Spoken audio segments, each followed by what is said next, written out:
உலகம் யாவையும் தாமிர வாக்கலும் நிலைநிறுத்தலும் நீக்கலும் நீங்களா அழகிலா விளையாட்டுடைய அவர் தலைவர் அன்னவர்க்கே சரண் நாங்களே.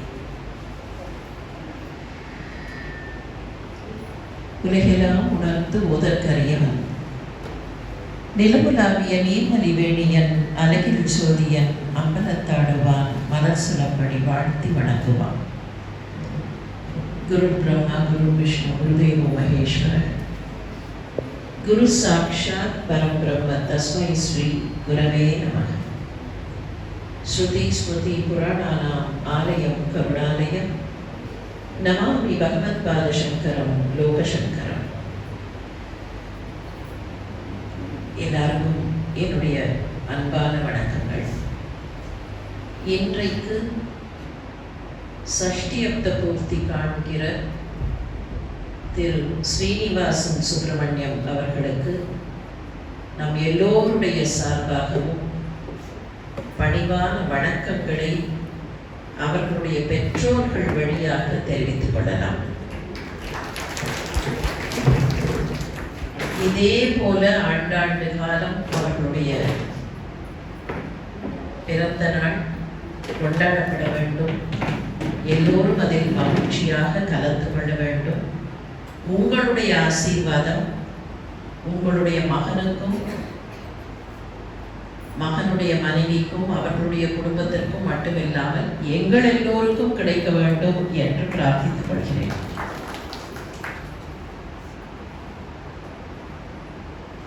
நிறைய விஷயங்களை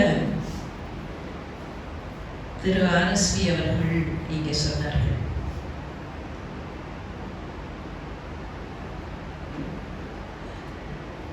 எந்த இடத்துல இந்த வேலையும் விடுதையும் தொடங்கிறது?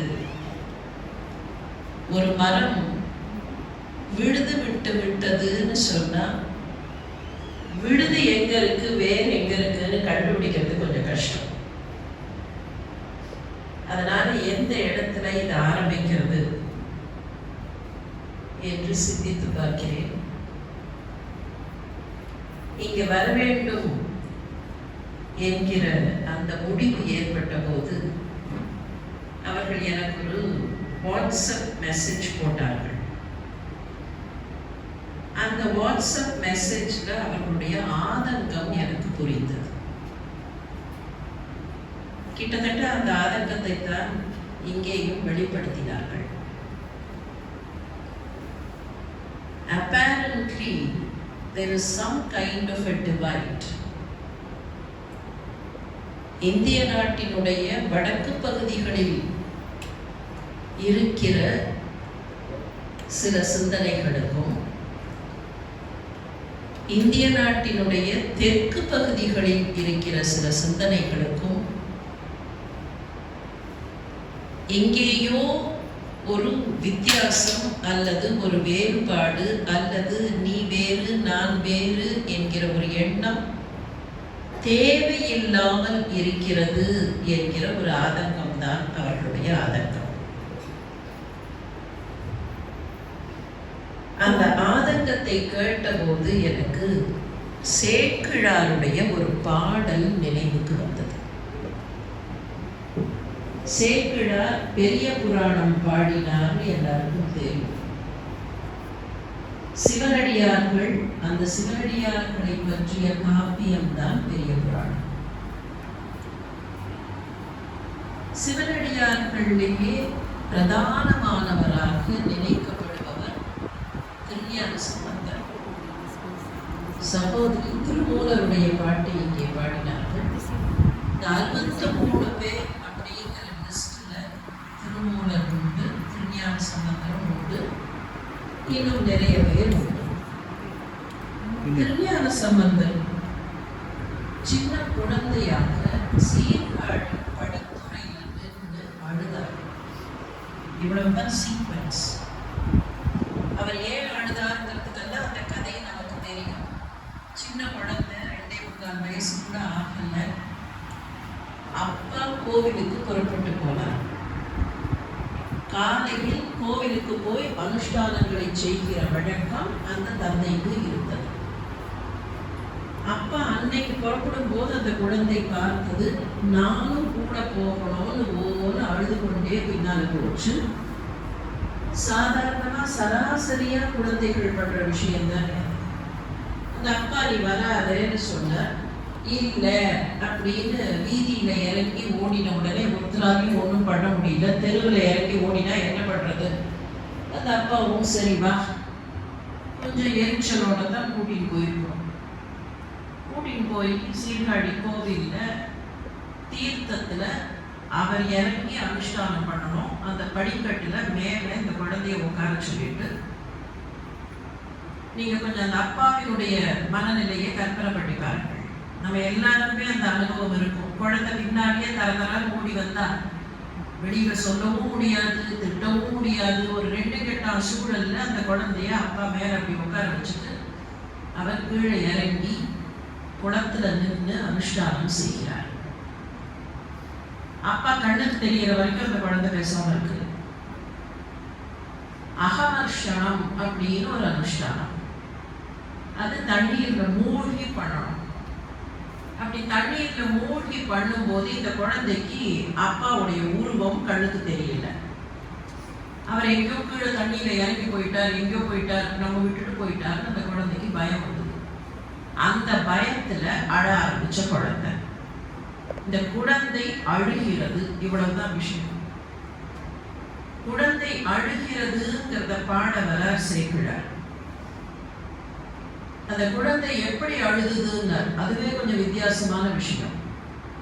ஒரு பூ பூக்கிறதுன்னு வச்சுப்போம், பூ அழுகிறதுன்னு யாரும் சொல்ல மாட்டாங்க. When a flower blossoms, you only call it a kind of joy, இல்லையா? அது அழுகை இல்லை. பூ மலர்கிறது அப்படின்னா அந்த பூ சிரிக்கிறது அப்படின்னு தான் அர்த்தம். இப்ப அதுலயே ஒரு வித்தியாசமான விஷயத்தை வச்ச, புனிதவாய் மலர்ந்து அழுத. புனிதவாய் மலர்ந்து சிரிக்க இல்ல, புனிதவாய் மலர்ந்து அழுத. இந்த குழந்தை தன்னுடைய புனித வாயை மலர்த்தி அழுகிறது. சிரிக்கணும் தான், ஆனா உலகம் சிரிக்கணுங்கிறதுக்காக இது இன்னைக்கு அழற மாதிரி நடிக்கிறது. இன்னைக்கு இந்த குழந்தை அழுதாதான் என்னென்னமோ நல்ல விஷயங்கள் நடந்து அதனால ஒரு சிரிப்பு வரும். அதுக்காக புனிதவாய் மலர்ந்து அழுத. சரி, இந்த புனிதவாய் மலர்ந்து அழுதன்னு சொன்னாரா இல்லையா? இதுக்கு முன்னால ஒண்ணு சொன்னார், என்ன நடக்கணுங்கிறதுக்காக இந்த குழந்தை தன்னுடைய புனித வாயை மலர்த்தி அழுதது. வேத நெறி தழைத்தோங்க, மிகு சைவ துறை விளங்க, பூத பரம்பரை பொலிய புனிதவாய் மலர்ந்து அழுத. எதுக்காக இந்த குழந்தை அழுகிறதுன்னு சொன்னா, வேதம் வேதம்னு ஒண்ணு இருக்கே, இந்த வேத பாரம்பரியம், வேத சம்பிரதாயம், வேத நெறி தழைத்து ஓங்க, மிகு சைவ துறை விளங்க. 6 ஆற்றங்கரை இருக்கிற பகுதிகளில் வாழ்ந்தவர்களுக்கு தெரியும். ஆத்துல படித்துறைன்னு கட்டி வச்சிருப்பார்கள். படித்துறைக்கு என்ன அர்த்தம்? 6 நீளமா ஓடிடும். நினைச்ச இடத்துல ஆத்துல இறங்க முடியாது, ஸ்லிப் ஆயிடும். மண்ணு குழப்படான்னு இருக்கும், இல்ல சில இடங்கள்ல ரொம்ப வெர்டிக்கலா இருக்கும். சரி, அது எல்லாத்தையுமே மாத்திடலாமான்னா நோ, எல்லாத்தையுமே மாற்றக்கூடாது. ஏன் எல்லாத்தையுமே மாற்றக்கூடாது? இயற்கையில சில விஷயங்களை மாத்திரம்தான் நம்முடைய சௌகரியத்துக்காக மாற்றும் போது ஒரு சின்ன பெர்சன்டேஜ் மாற்றலாமே தவிர மொத்தமா மாற்றக்கூடாது. நம்ம படிக்கட்டி வச்சுக்கணும், ஆத்தங்கரை நெடுக படிக்கட்டி வச்சிடலாம் அப்படின்னா விலங்குகள் வந்து அந்த விலங்குகளால தண்ணீர் குடிப்பதற்கு இறங்க முடியாது. அதுக்கு அந்த மாதிரி அந்த மண்ணு கொஞ்சம் இருந்தா தான் முடியும். அப்ப குறிப்பிட்ட சில இடங்கள்ல மாத்திரம் படித்துறை கட்டி வச்சிருப்பார்கள். இந்த படித்துறை மனிதர்கள் அந்த ஆற்றை அணுகுவதற்கு வசதியான இடம். இப்ப சேக்கிழார் என்ன சொல்ல வர, வேத நெறிங்கிறது ஒரு பெரிய ஜீவ நதி. அந்த நதி அப்படியே பாஞ்சு பிரவாகமா ஓடிட்டு இருக்கு. எல்லா இடத்துலையும் யூ கேனாட் ஆக்சஸ். சில இடத்துல போனா அந்த சுடல் இழுத்துட்டு போயிடும். சில இடத்துல அது சாத்வீகமா ஓடிட்டு இருக்கும். எந்த இடத்துல நாம போய் அந்த நதியை அக்சஸ் பண்ண முடியுமோ, ரீச் பண்ண முடியுமோ, அந்த இடத்துல படித்துறை கட்டி வச்சிருக்கு.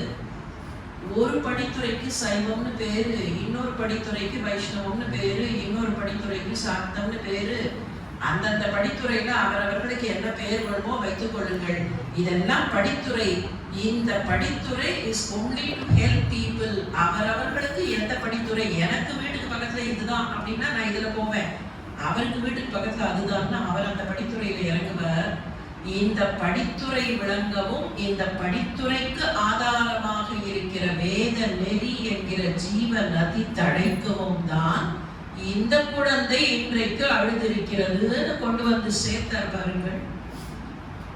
அங்கதான் அந்த லார்ஜர் பிக்சர் அப்படின்னு சொல்றமே, அந்த லார்ஜர் பிக்சர் நமக்கு தெரிகிறது. துரதிருஷ்டவசமாக பல நேரத்துல ஒரு சின்ன, இங்க நிறைய ஆப்தல்மாலஜிஸ்ட்லாம் இருக்கிறார்கள்னு கேள்விப்பட்ட, ஒரு மயோபிக் விஷன்ல இத்தனோட விஷயத்தை மாத்திரம் பார்த்துட்டு இதுதான் சரி, இதுதான் சரி, இதுதான் சரின்னு தனித்தனியாக அவரவர்கள் குரல் எழுப்புவதனால் வரக்கூடிய சிக்கல். அந்த சிக்கல் தான் அவருடைய ஆனந்தம். வேத நெறி தடைத்தோங்க மிகு சைவ துறை விளங்க.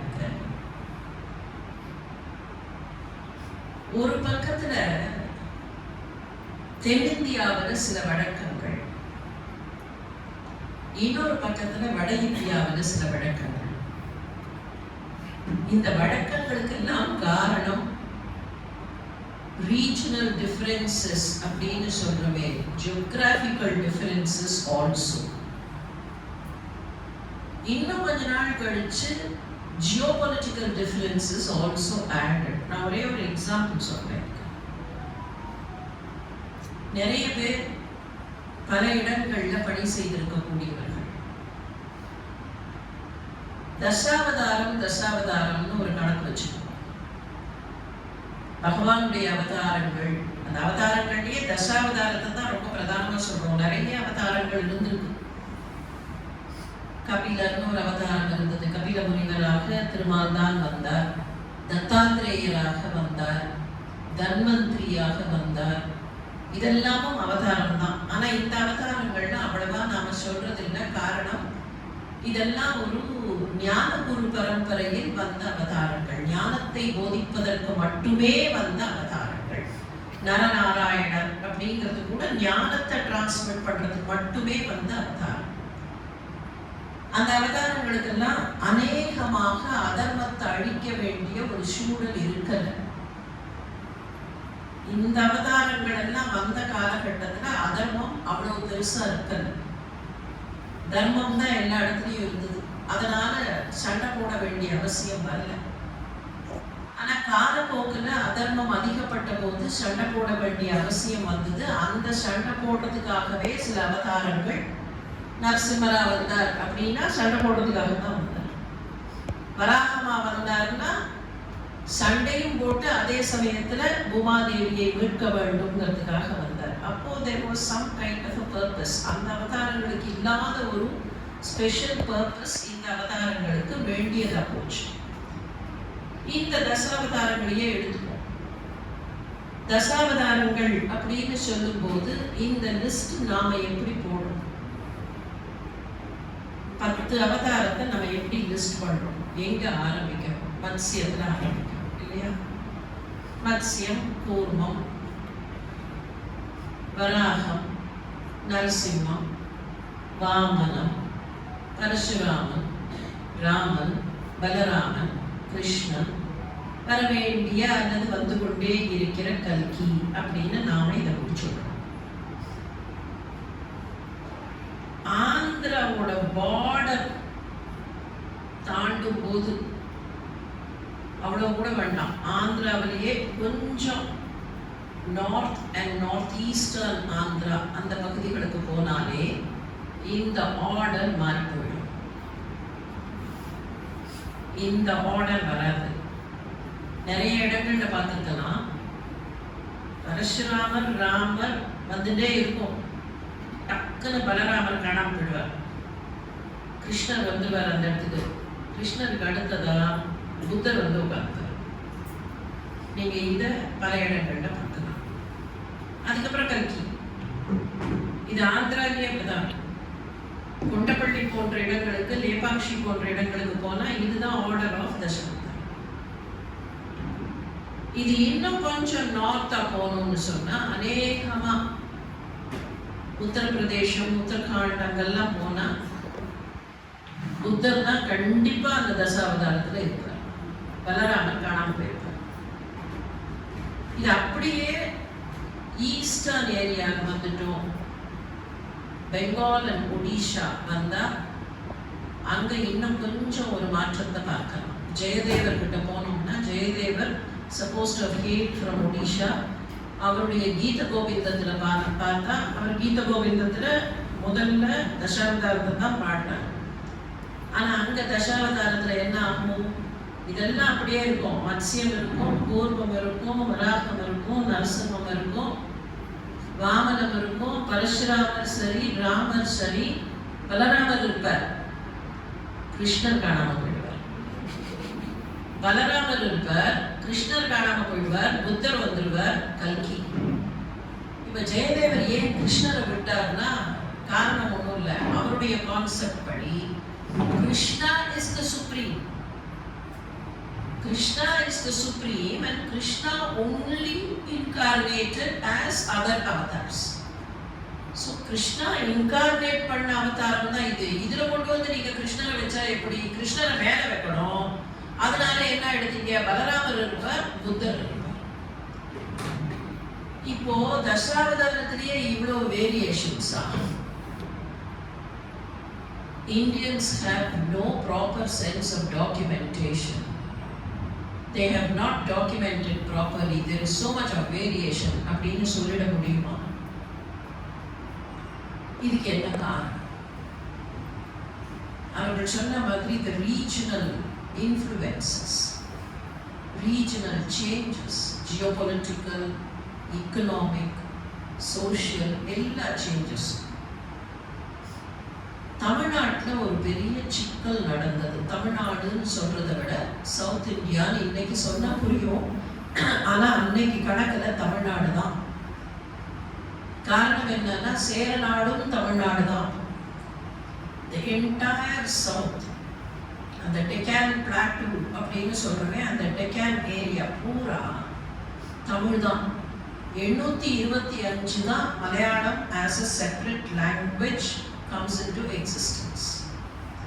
History of Malayalam trace பண்ணா 825 வரைக்கும் மலையாளம் என்கிற ஒரு தனி மொழி கிடையாது. 8ஆம் நூற்றாண்டுல வாழ்ந்த குலசேகர ஆழ்வார் சேரநாட்டினுடைய மன்னராக இருந்தவர். அவர் தமிழ்ல பாடினார், சமஸ்கிருதத்துல பாடினார். தமிழ்ல ஆழ்வார் பாசுரம் மன்னு புகழ் கோசலை தன் மணிபயிறு வாய்த்தவனேன்னு பாடினாரே. எம்பெருமான் பொன்மலை மேல் ஏதேனும் ஆகேனோன்னு கேட்டாரே அந்த குலசேகர ஆழ்வார் முகுந்த மாலைன்னு சமஸ்கிருதத்துல ஒன்று பாடினார், தமிழ்ல பாசுரங்கள் பாடினார். அதே 8ஆம் நூற்றாண்டுல 63 ஒருத்தரான சேரமான் பெருமாள் நாயனார். அவர் he was a king. சேர நாட்டினுடைய மன்னர்கள்ல ஒருத்தர். சுந்தரமூர்த்தி சுவாமிகளுக்கு ரொம்ப க்ளோஸ் தோழர், அணுக்கமாக இருந்த தோழர். அந்த அணுக்கத்தோழர் அவரும் தமிழ்ல தான் பாடினார். அவருடைய நூல் திருக்கைலாய ஞான உலான்னு பேரு. சேரமான் பெருமாள் நிறைய பாடல்கள் பாடியிருக்கார். நடுவில் திருக்கைலாய ஞான உலான்னு ஒரு உலா நூல் பாடியிருக்கார். அது கைலாயத்திலேயே அரங்கேற்றமானதாக கணக்கு சிவபெருமான் முன்னால. அது தமிழ்ல தான் இருக்கு. அப்ப 8ஆம் நூற்றாண்டுல இருந்த சேர நாட்டு மன்னர்கள் தமிழில் பாடினார்கள். அதனால அந்த என்டையர் ஏரியா தமிழா தான் இருந்தது.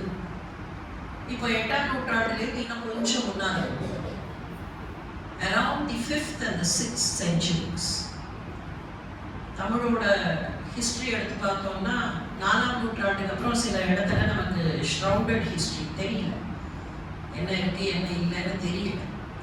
அதுக்கு ரொம்ப ஈஸியாக களப்பிரர் காலம் அப்படின்னு சொல்லி அப்படியே விட்டுடுவோம்.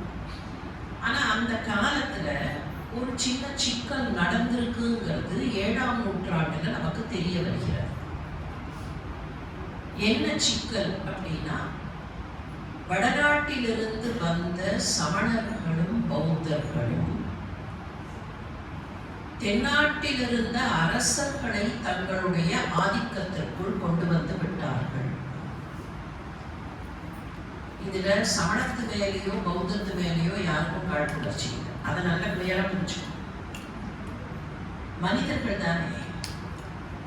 சட்டம் போடுறச்சே உங்களுக்கு தெரியும், சட்டம் கரெக்டா தான் இருக்கும். அதுக்கு மனிதர்கள் கொடுக்கிற இன்டர்பிரேஷன் அதை போட்டு ஒவ்வொருத்தரும் அவரவர்கள் போக்குக்கு இழுத்து 1980 ஒரு சட்டம் போட்டிருந்தா, ஒரு லாவை இனாக்ட் பண்ணியிருந்தா, by 2000 you would require at least 20 amendments. ஏன் 20 amendments தேவைப்படுறது? சட்டம் போடுறச்சு என்ன தப்பா போட்டார்கள் அப்படி இல்லை. அதை ஒவ்வொருத்தரும் இன்டர்பிரேட் பண்ணி பிடிச்சி இழுத்து இங்க இழுத்து அங்க இழுத்து அவரவர்களுக்கு வசதிகள்லாம் எடுக்கும் போது அமெண்ட்மெண்ட்ஸ் தேவையாகிறது. அதே மாதிரி தான் மனிதர்கள் தங்கள் போக்குக்கு சிலவற்றை இழுத்த போது என்னாச்சு? சமணத்தையும் பௌத்தத்தையும் பின்பற்றிய சிலர் சமணமும் பௌத்தமும் சொல்லாத நிலையில் அரசர்களை தங்களுடைய வசியத்திற்கு உட்படுத்தி அந்த அரசர்கள் வழியாக மக்களை சில விதங்களில் அழுத்தத்திற்கு உட்படுத்தினார்கள். அப்போ வேத நெறி இருக்கக்கூடிய எந்த மதத்தையும் நீங்கள் கடைபிடிக்கலாகாது. வேதத்தை ஒத்துக்கொள்கிற, வேதத்தினுடைய மேலாதிக்கத்தை, வேதத்தினுடைய உயர்வை ஏற்றுக்கொள்கிற மதங்களை கடைபிடிக்கலாகாதுங்கிற ஒரு நிலைமை தமிழ்நாட்டில் வந்தது. சைவம் வைணவம் இவையெல்லாம் வேத மதங்கள், வைதீக மதங்கள் பேரு. வேதத்தை ஒத்துக்கொள்கிற மதங்கள். சமணம் பௌத்தம் இவையெல்லாம் வேதத்தை ஒத்துக்கொள்ளாத மதங்கள், எனவே அவைதீக மதங்கள். இந்த இன்ஃப்ளூயன்ஸ்ல என்ன ஆச்சு?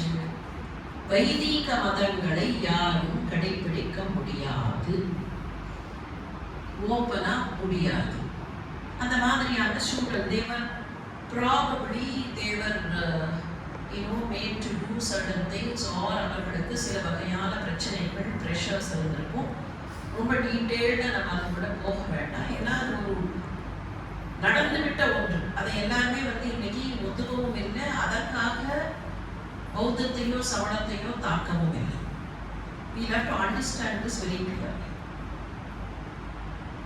மங்கையர்க்கரசி பாண்டிமாதேவி, அந்த காலகட்டத்தில் பாண்டிமாதேவி மங்கையர்க்கரசி, சோழ நாட்டு இளவரசியாக இருந்தவர் பாண்டிமாதேவியாக மாறினார். பாண்டிய மன்னனை மணந்தார்.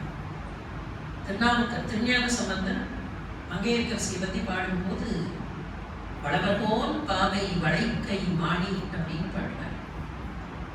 அந்த மங்கையர்க்கரசியை பற்றி ஒரு இன்ஃபர்மேஷன் வருது. திருநீர் பூசணும்னு ஆசைப்படுற மங்கையர்க்கரசி திருநீர் பூச முடியல, ஓப்பனா பூச முடியாது. சந்தனத்துல குழைச்சு அது யாருக்கும் தெரியாமல் இட்டுக்கொண்டாள். அப்படின்னா எங்கேயோ ஒரு பிரச்சனை இருந்திருக்கு அப்படிங்கிறத நாம புரிஞ்சுக்கணும்.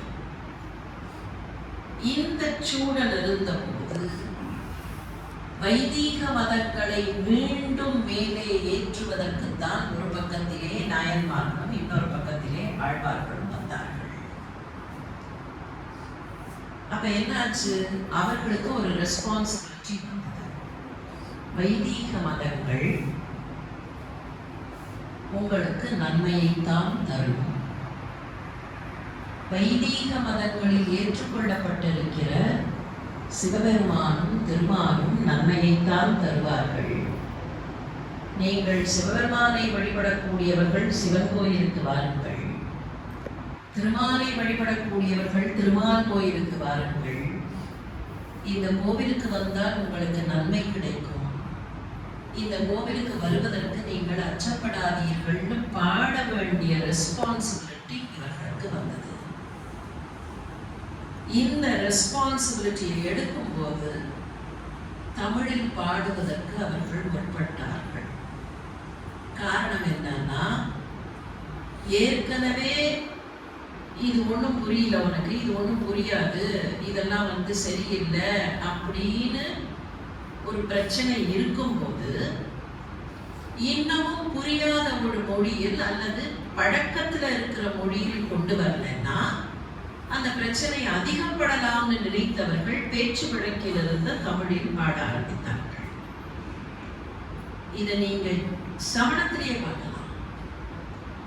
இந்த மாதிரி ஒரு மொழியிலிருந்து இன்னொரு மொழிக்கு சில விஷயங்களை கொண்டு வருவது, புழக்கத்தில் இருக்கிற மொழியில் பாடுவது, புழக்கத்தில் இருக்கிற மொழியில் சொல்லிக் கொடுப்பது என்பது எல்லா காலத்திலையும் உண்டு. எல்லா காலத்திலையும் உண்டு. ஒரு 40-50 வருஷம் முன்னால most of the textbooks, scientific technical textbooks எல்லாம் எங்கேருந்து வரும்? வெஸ்ட்ல இருந்து தானே வரும். ஒரு 20 வருஷம், இந்த 20 வருஷத்துக்குள்ளாக நீங்கள் தயவு செய்து பப்ளிஷர்ஸையே கேட்டு பாருங்கள். I have interacted with those publishers. அவங்க என்ன சொல்லுவாங்கன்னா மேடம், இந்தியன் ஆத்தர்ஸ் எழுதுகிற புத்தகங்களுக்கு தான் இன்றைக்கு ஐரோப்பாவில் கூட வரவேற்பு. You know why? அந்த குவீன்ஸ் இங்கிலீஷ் புரியல, அவ்வளவுதான் விஷயம். Queens English is a little tough, right? இன்னைக்கு நம்ம யாராவது குவீன்ஸ் இங்கிலீஷ் மட்டுமா பேசிட்டு இருக்கோம்? கொஞ்சம் நினைத்து பாருங்களேன். நீங்கள் இளைஞராக பணியாற்றிய போது பயன்படுத்தக்கூடாதுன்னு சொல்லப்பட்ட சில சொற்கள் இன்றைக்கு சர்வசாதாரணமா பயன்படுத்துறோமா இல்லையா? இங்க யாராவது இங்கிலீஷ் டீச்சர்ஸ் இருந்தா நினைச்சு பாருங்க. நான் இங்கிலீஷும் படிக்கல, தமிழ் படிக்கல, மன்னித்து விடுங்கள் நான் சொல்லுவது. நவுனை வேர்பா மாற்றக்கூடாதுன்னு ஒரு காலத்துல ஒரு ரூல். இன்னைக்கு எல்லா நவுனும் வேர்பா மாறி போச்சு இல்லையா? எல்லா நவுனும் வேர்பா மாறி போச்சு. முதல்ல பேங்கிங் லாங்குவேஜ்ல வந்தது இந்த ஃபேக்டரைசேஷன்.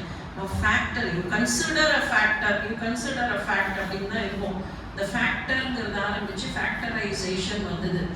அதிலேருந்து ஆரம்பிச்சு கொஞ்சம் கொஞ்சமா every noun is also considered a verb. So what is there in a grammar அப்படின்னு கேட்க ஆரம்பிச்சோம். நான் விளையாட்டா சொல்வேன் எப்போதும்.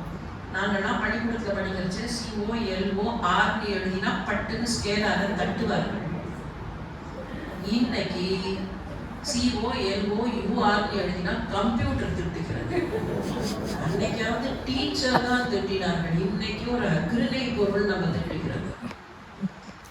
விடாம கூடவே சவுக்கலைனா அடிச்சு, ஐயோ நம்ம தப்பு போல இருக்கு, நம்ம டைப் பண்ணிருக்கிற அத்தனை விஷயமும் தப்பு போல இருக்குன்னு பாக்குற மாதிரி ஃபுல்லா சிவப்பா அடிச்சு வச்சிருக்கேன். languages change. புழக்கத்திற்கு வரக்கூடிய மொழி என்கிற போது அந்த மொழி மேல தப்பு இல்லை, அந்த மொழி பியோர். அந்த மொழியிலிருந்து மக்களுக்கு கொண்டு வரும்போது சில சமயங்கள்ல பேச்சு மொழியில் கொண்டு வர வேண்டிய அவசியம் வந்தது. இது சமணத்திலேயே உண்டு. சமஸ்கிருதத்துல இருக்கிறது சில விஷயங்கள் பிராகிருதத்துக்கு போச்சு. சமணத்துல இன்னமும் பல விஷயங்கள் பிராகிருத மொழியில் இருக்கும். அந்த பிராகிருத மொழி கொஞ்சம் அப்படி மாறி இருக்கும். சமஸ்கிருதத்துல இருக்கிற அந்த ஸ்பஷ்டம் இருக்காது, அது கொஞ்சம் அப்படி மாறி லேசா அதனுடைய ஒரு மறுவின வெர்ஷன் அப்படின்னு சொல்லலாம் பிராகிருதத்துக்கு. அதே மாதிரியான நிலைமை தான் இங்க வந்தது. இதை தமிழில் பாட வேண்டும், தமிழில் இருக்கக்கூடியவர்களுக்கு புரிய வைக்க வேண்டும். அதுக்காக இவர்கள் பாட ஆரம்பித்தார்கள். அப்படி பாட ஆரம்பித்த போது கவலைப்படாதீர்கள், நீங்கள் திருநீர் இட்டுக் கொள்வது தப்பில்லை, நீங்கள் வைதீக மதத்தை தான் சார வேண்டும் என்கிற அவசியம் இல்லை. வைதீக மதத்தை காலம் காலமாக உங்களுடைய தாத்தாவும் தாத்தாவுக்கு தாத்தாவும் தாத்தாவுக்கு தாத்தாவும் வழிபட்டிருக்கக்கூடிய தெய்வங்களை நீங்கள் வழிபடலாம் சொன்னாரே. குல தர்மம், தொழில் தர்மம், எங்க கிராமத்து தர்மம், இந்த தர்மத்தை எல்லாம் நீங்கள் மீண்டும் புதுப்பித்துக் கொள்ளலாம். So you don't have to worry அப்படிங்கிறதுக்காகத்தான் இந்த வைதீக மதங்களை மேலே கொண்டு வர வேண்டிய ஒரு பக்தி ரெனைசான்ஸ் தமிழ்ல வந்து அதுதான் தமிழ் இலக்கியத்தினுடைய ஒரு பெரிய வளர்ச்சி காலம். 6ஆம் நூற்றாண்டு ஆரம்பிச்சு 10ஆம் நூற்றாண்டு 11ஆம் நூற்றாண்டு வரைக்கும் பக்தி இலக்கியங்கள் மிகச் செழுமையாக வர ஆரம்பித்தன. இதுல இன்னொரு ஒரு சின்ன தப்பு என்ன நடந்து போச்சு இந்த ரீஜன்ல அப்படின்னா, சங்க காலத்துக்கு அப்புறம் கொஞ்சம் நீதி நூல்கள்னு ஒரு செட்டு வந்தது. சங்க இலக்கியத்துல 10 பாட்டு 8 தொகை அப்படின்னு சொல்லுவோம். இந்த 18க்கு 11 மேல் கணக்குன்னு பேரு. இதுக்கு அப்புறம் வந்த ஒரு செட் நீதி நூல்கள் 11 கீழ்கணக்கு. இந்த நீதி நூல்கள்ல தான் நாலடியார், ஏலாதி, சிறுவஞ்சம் மூலம், இன்னா 40, இனியவை 40, அந்த மாதிரி அந்த ஃபுல் செட் வரும், இன்க்ளூடிங் திருக்குறள். இது எதனால அப்படி நடந்திருக்க வேண்டும்னா, there was a misconception. சங்க காலத்துல அவ்வளவாக நெறிமுறை இல்லை. This was a misconception. இதற்கும் கூட இந்த மண்ணை, இந்த மரபை புரிந்து கொள்ளாமல் வெளியிலிருந்து வந்தவர்கள் காரணமாக இருந்திருக்கலாம். என்ன மிஸ்கன்செப்ஷன்னா, சங்க பாட்டுல எல்லாம் நிறைய காதலை பத்தி இருக்கும், வீரத்தை பத்தி இருக்கும், கொடையை பத்தி இருக்கும். இந்த காதல் வீரம் மட்டும் பிரதானமா தெரிஞ்சு போச்சு.